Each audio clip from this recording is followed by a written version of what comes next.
ಬಡವರ ವಿರೋಧಿ ಬಿಜೆಪಿಗೆ ಬಡವರ ವಿರೋಧಿ ಬಿಜೆಪಿಗೆ ಬಡವರ ವಿರೋಧಿ ಬಿಜೆಪಿಗೆ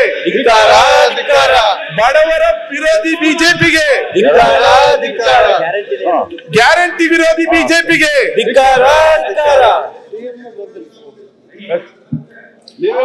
ಹೋಗ್ರಪ್ಪ. ಗ್ಯಾರಂಟಿ ವಿರೋಧಿ ಬಿಜೆಪಿಗೆ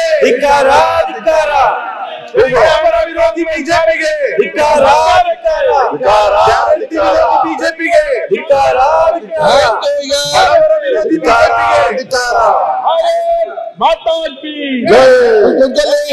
ಆಳಿದ ಪಕ್ಷ ಕೂತ್ಕೊಳ್ಳಿ ಜೆಪಿಗೆ ಈಗ ಒಂದ್ ನಿಮಿಷ. ಈಗ ಮಾನ್ಯ ಮುಖ್ಯಮಂತ್ರಿ ಕೂಡ ಬಂದಿದ್ದಾರೆ. ಈಗ ನಿನ್ನೆಯಿಂದ ಇದು ನಡೀತಾ ಇದೆ.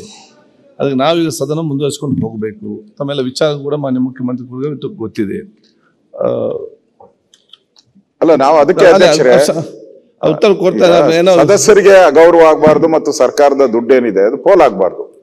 ಇದು ನಮ್ಮ ಉದ್ದೇಶ. ಅದು ಉದ್ದೇಶ ಇಟ್ಕೊಂಡು ನಾವು ಮಾಡಿರುವಂತ ಧರಣಿ ಇದು. ಮಾನ್ಯ ಮುಖ್ಯಮಂತ್ರಿಗಳು ಅದಕ್ಕೆ ಉತ್ತರ ಕೇಳು. ಆಯ್ತು, ಕೊಡ್ಲಿ.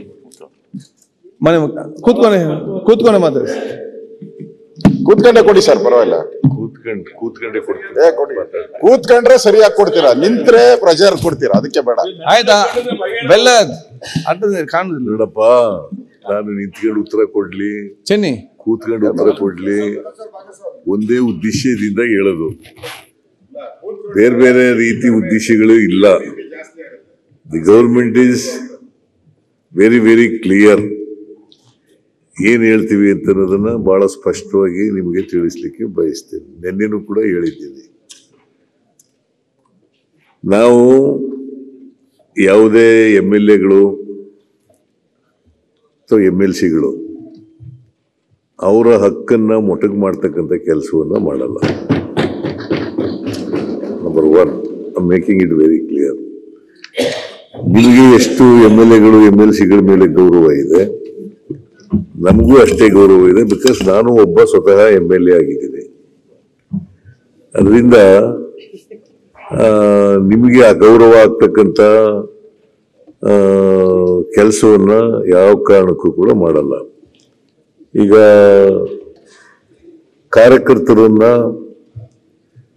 ಅವ್ರಿಗೆ ಅವಕಾಶಗಳನ್ನ ಒದಗಿಸ್ಕೊಡ್ತಕ್ಕಂಥದ್ದು, ಅಧಿಕಾರದಲ್ಲಿ ಪಾಲ್ ಕೊಡ್ತಕ್ಕಂಥದ್ದು ಮೊದಲಿಂದ ನಡ್ಕ ಬಂದಿದೆ. ಅದೇನು ಹೊಸದೇನಲ್ಲ.